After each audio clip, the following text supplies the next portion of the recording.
Okay, welcome students. 12th physics पिछली दो classes में मैंने तुम्हें वहां से स्टार्ट किया था। सबसे पहले मैंने ओम्स लॉ की बात की थी। ओम्स लॉ में V इक्वल्स टू IR, ये तुम्हें मालूम है। मैं जस्ट याद दिलाया था, मैंने कहा था तुमसे कि जहां तुमने पढ़ा था 9th क्लास में, जो तुम्हें मालूम है, मैं वहीं से चीज को आगे लेके जाऊंगा। तो मैंने तुम्हें potential V equals to IR और फिर पोटेंशियल के बारे में डिटेल्स बात बताई थी कि पोटेंशियल क्या है, एक रिलेटिव फिजिकल क्वांटिटी है, कहीं पे जीरो मानना जरूरी है। I hope you remember. उसके बाद फिर मैंने सीरीज पैरेलल ये सर्किट बताया था।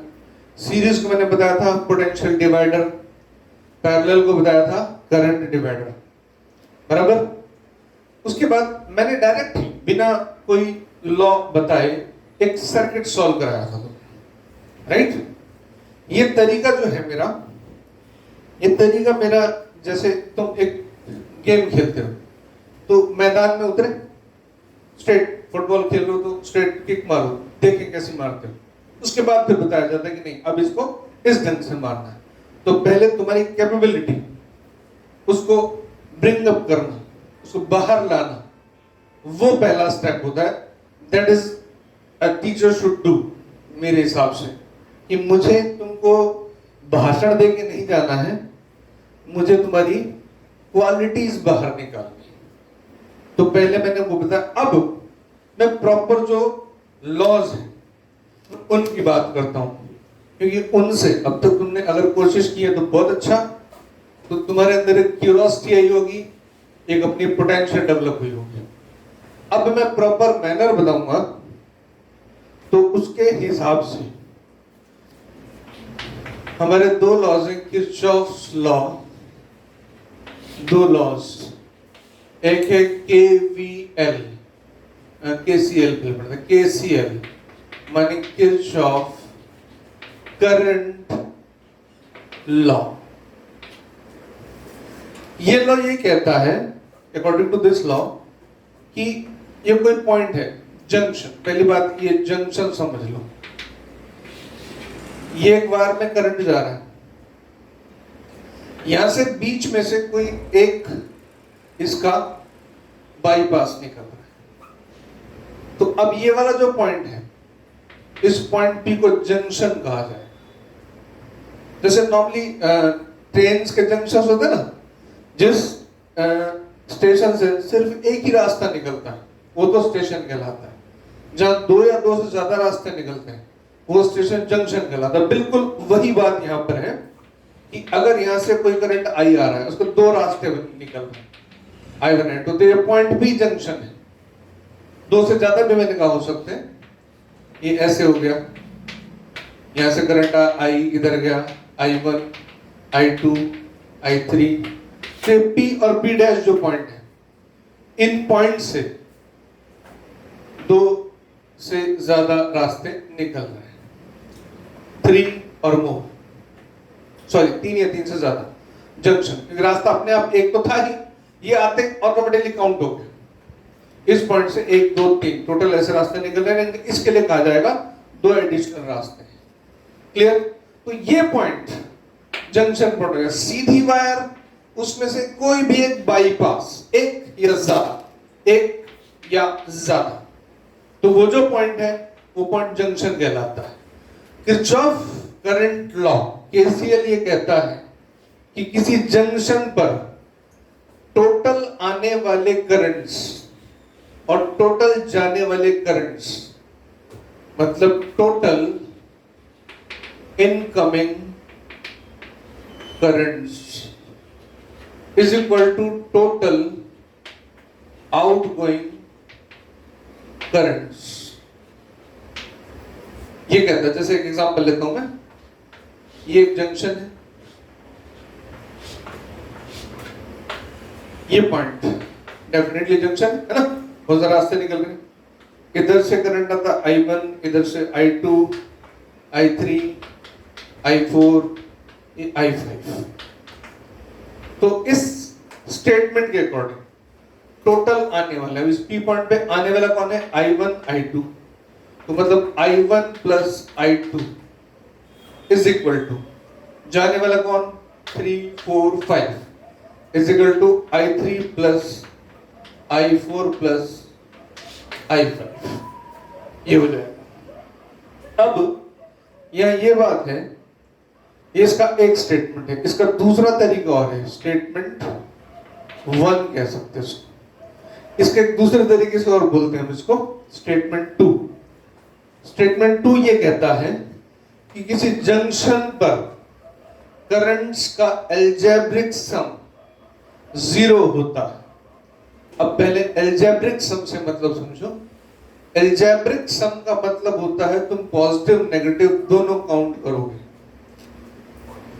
मतलब स्टेटमेंट 2 जो हुआ वो कहता है कि at junction point algebraic sum of all currents is 0। इसको मैथमेटिकली लिख देते हैं समेशन I0। अब अलजेब्रिक का मतलब पॉजिटिव भी है नेगेटिव, उसमें पॉजिटिव नेगेटिव दोनों लेने हैं। अच्छा तुम सोचोगे कि पॉजिटिव किसको कहें नेगेटिव किसको कहें, तो कोई चिंता वाली बात नहीं है। जैसे मैंने यही एग्जांपल लिया था अभी, इसी को दोबारा लेते हैं।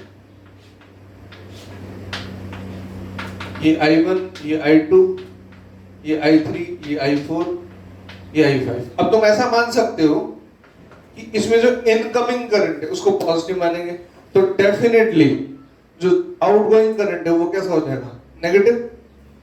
मतलब ये कि इसके हिसाब से, इस अलजेब्रिक सम के हिसाब से I1 प्लस I2 इनकमिंग है, पॉजिटिव है, जाने वाला I3 negative minus I4 minus I5 is equal to 0 हो जाएगा।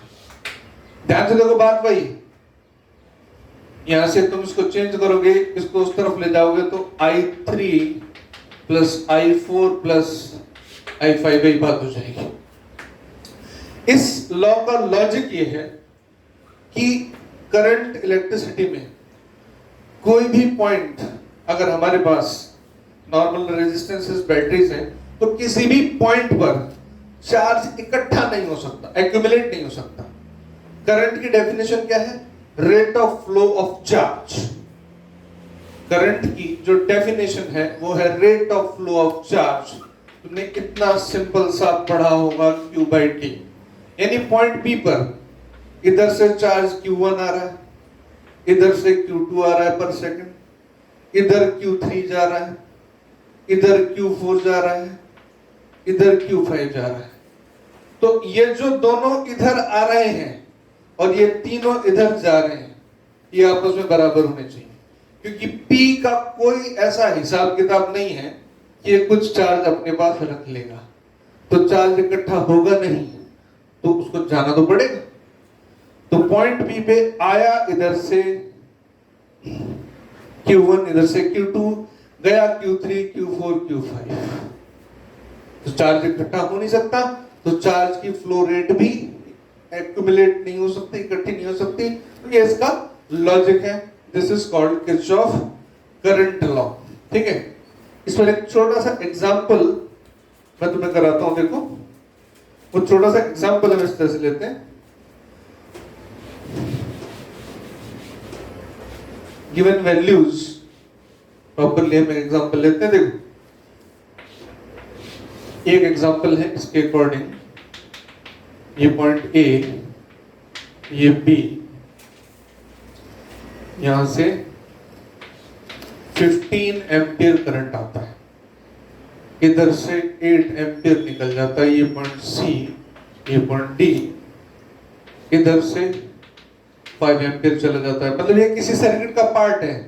ठीक है बेटा, पूरा सर्किट नहीं है, किसी सर्किट का कोई हिस्सा है। यहां से करंट I2 है, मैं डायरेक्शन नहीं बता रहा, इधर भी हो सकती, इधर भी हो सकती, ये बाद में सोचा जाएगा। ये भी I3, डायरेक्शन बाद में सोचेंगे, इधर या इधर कहीं हो सकती है। यहां से I1 सेम, इधर से I4 सेम। अब इस क्वेश्चन में पूछा जाए अगर यहां से 15 एम्पियर आ रहा है पॉइंट ए पर, पॉइंट बी पर 3 एम्पियर आ रहा है, पॉइंट सी की तरफ 8 आ रहा है इधर से, यहां से 5 निकल रहा है, और पॉइंट डी पे कोई इंफॉर्मेशन नहीं है। अब तुमसे कहा जाए ये I1, ये I2, ये I3, ये I4, इनकी वैल्यू निकाल के बताओ।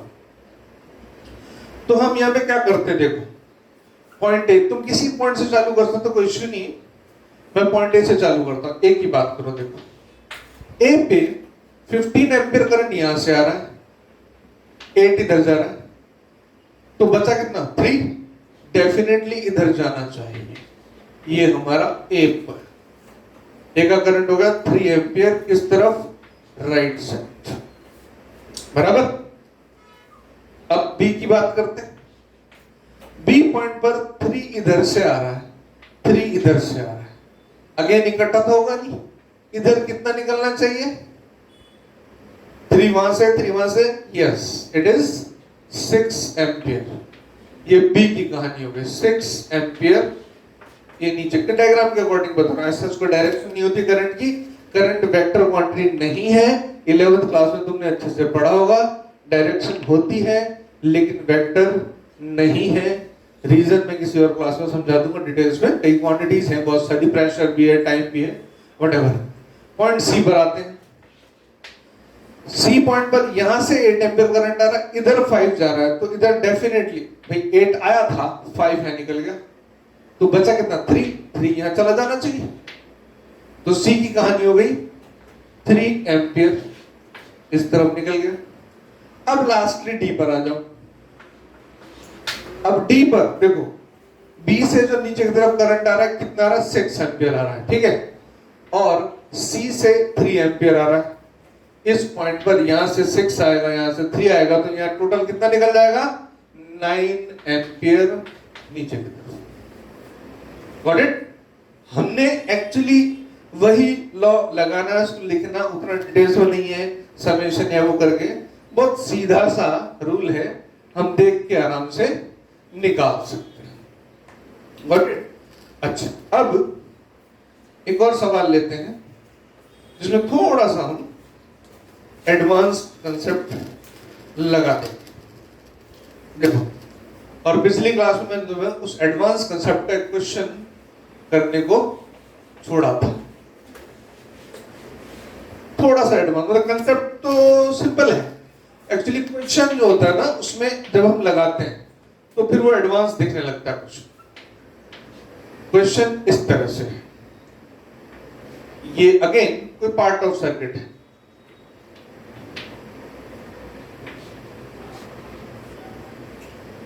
ये 2 ओम, ये 4 ओम, ये अगेन 2 ओम, और ये पॉइंट ए, ये बी, ये सी। ए पॉइंट पर है 20 वोल्ट, बी पॉइंट पर है 5 वोल्ट, सी पॉइंट पर है 0 वोल्ट। अब क्वेश्चन पूछा जाता है कि तीनों पार्ट्स में करंट बताओ। ये तीनों सेक्शंस जो है, इसको मैं ले लेता हूं पॉइंट पी, ठीक है, बी से पी, पी से ए या ए से पी, पी से सी, यहां करंट बताना, ये क्वेश्चन है हमारे पास। अब इस क्वेश्चन में हमें कुछ दिख नहीं रहा, एक काम करते हैं, इन जनरल ऐसा कोई रूल नहीं है, तुम कुछ भी मान सकते हो। मैं मान लेता हूं कि जो हाईएस्ट वोल्टेज है ना वहां से करंट निकलता है, ये इधर आई जाता है, फिर इधर I1 चला जाता है और इधर I2 चला जाता है। तो बहुत सीधी सी बात है, बिल्कुल। अगर तुम्हें KCL मैंने पिछली क्लास में नहीं भी बताया था तब भी तुम ये बात अपने आप से कह सकते थे कि भाई I is equal to I1 plus I2, of course कह सकते हो। अच्छा, अब एक काम करें, हमें इस पॉइंट का, ए का, बी का, सी का पोटेंशियल मालूम है, पी का नहीं मालूम। एक काम करते हैं, पी का पोटेंशियल V मान लेते हैं, इस पॉइंट का पोटेंशियल V मान लेते हैं। अब ओम्स लॉ क्या कहता है, पॉइंट्स के बीच में potential difference upon resistance is equal to current, मतलब V by R is equal to I, बराबर। अंदर ध्यान दो, इसको मैंने क्या बना I is equal to 20 minus V by 2, agreed. 20 minus V by 2 potential difference upon resistance, ohm's का लगाया, कोई अलग से कोई एक्स्ट्रा रूल नहीं लगाया है। फिर इधर से I बन गया, तो मैं I1 के लिए क्या लिख दूं, ये मैं इधर करंट मान रहा हूं। करंट कहां से कहां फ्लो होता है, हायर पोटेंशियल से लोअर पोटेंशियल, हमारे एजम्पशन के हिसाब से यहां से V और ये 5, V माइनस 5 अपॉन 4, ये I1 हो गया। I2 देख के बता सकते हो, V माइनस 0 अपॉन 2, ये I मिल गया, ये I1 मिल गया, ये I2 मिल गया।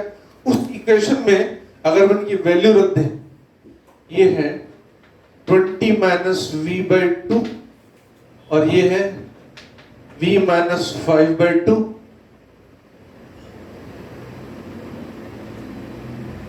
4 sorry, plus V minus 0 by 2। इसको सिंप्लीफाई करते हैं, 4 से मल्टीप्लाई कर देते हैं, ये 4 से 2 आ जाएगा 2, 20 minus V minus 5 plus 2V, बराबर है। अब इसको सॉल्व करते हैं, 40 minus 2V, V minus 5 plus 2V, right. यहां तक ओके। अब इस लास्ट इक्वेशन को ध्यान से देखो, यहां से V की वैल्यू कितनी आती है, 5 इधर आ गया, 45, 2 उधर गया, 2 2 5 और ये 6 वोल्ट। यहां से V आ गया 45 बाई 6, मतलब ये हो गया 7.5 वोल्ट। V की वैल्यू आ गई। अब मैं समझता हूं यहां पे तुम अगर V की वैल्यू रखोगे 20 माइनस 7.5, 12.5 अपॉन 2, 6.25 करंट आ गया। ऐसे ही यहां पे V की वैल्यू कितनी आई, 7.5 माइनस 5 बाई 4, I1 आ गया।